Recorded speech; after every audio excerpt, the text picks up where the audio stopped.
Yes. So with the ambitions in your agenda, you're going to need a strong congressional partner so that you can legislate instead of ruling by executive order. So I'm curious your take on the political theater that Matt Gaetz and his peers are currently instilling in Congress, and then secondarily, how do you form a unified, strong GOP coalition in a caucus so that you can legislate and solidify concrete, as you said, your agenda items instead of just having executive orders that are flip-flopping, term to term? No, look, I think you make a great point. I mean, there's a role for executive orders, but the executive orders cannot govern society as a whole.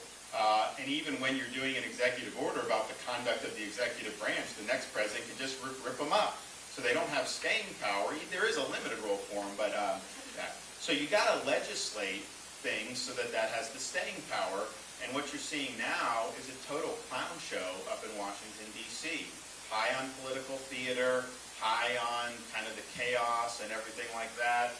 People are getting TV hits, people are raising money, all this other stuff. What results are they producing with all that's going on? And I don't see any.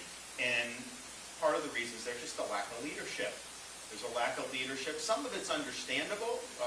Republicans have a narrow majority in the House. They're 51-49 down in the Senate. And of course, Biden in the White House. Having a president there that can give the leadership does help bring people together. And what I found in Florida, it's like before I became governor of Florida, there would always be things written about how the governor and the legislature in Florida were at loggerheads, this and that, and like a huge amount of controversy that people would talk about. Now I'm governor, and we go in and we basically get everything done, first session all the way through.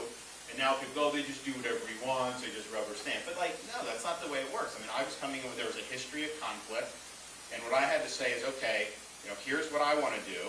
Tell me what you want to do. If it's important to you, it's important to me, unless it violates promises or principles. And so, I want you to be successful, and hopefully, and what it is people that get elected in the legislative branch, they get elected on certain things, they have constituencies, they have certain ambitions. And the way you don't beat them over the head and say, you just got to do what I say, you create an agenda where it's in their interest to want to get the agenda. President Reagan, he had a Democrat House his whole time.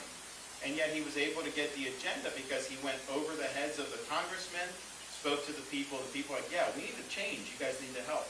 So that's kind of what we did in Florida. It was just, they'd go back to their districts, and the people there would be like, you better be helping the governor, you better be supporting the governor. That's what they wanted to see.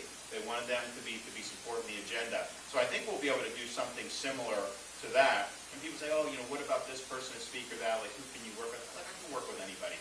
Why? Because it's not personal to me. It's not personal at all. I have a job to do. I've got to get the job done.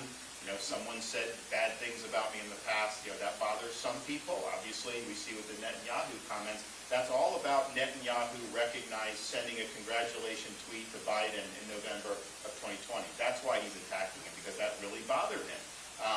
And to me, that's just not how I operate. I've got to put aside that. I've put people in my administration in Florida who were really opposed to me when I first ran for governor in 2018 in the primary. But if they can do the job and our values align and they're going to be able to deliver, why would I, get mad at that? That's just politics. So I'll work with anybody. And by the way, I'll work with the other party. I'm not going to change what I believe. But you may disagree with someone in the other party 80% of the time. You fight them on the 80%. That's fine. But if there are 20%, I'm happy to make some progress there. I think we need to start doing that as a country. And some of the stuff that I've done in Florida, you'll hear the media say, oh, they're doing this. Almost, I would say probably 90% of the big things we've done passed close to unanimously in the legislature. If you look at our tax bills, you look at our environmental stewardship, you look at some of our criminal jobs. A lot of this got really big support.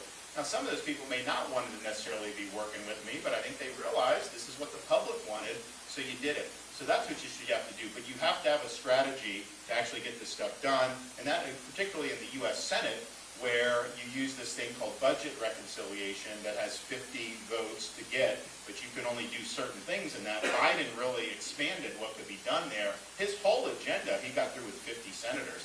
He never got 60 votes on any of this stuff. So we're already planning everything we talk about. What can you put into that vehicle? And you get a few bites at the apple on that to be able to bring as much in for a landing as possible. I do think there are things you'll get 60 for, but those are ones that really people feel they have to vote that way. Otherwise, they could face some political repercussions.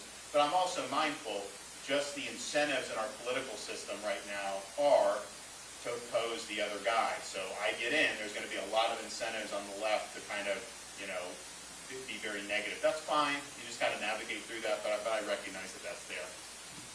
Yes? So first, thanks for coming and visiting us at Huntsman. I got to submit a question that I asked, do you have any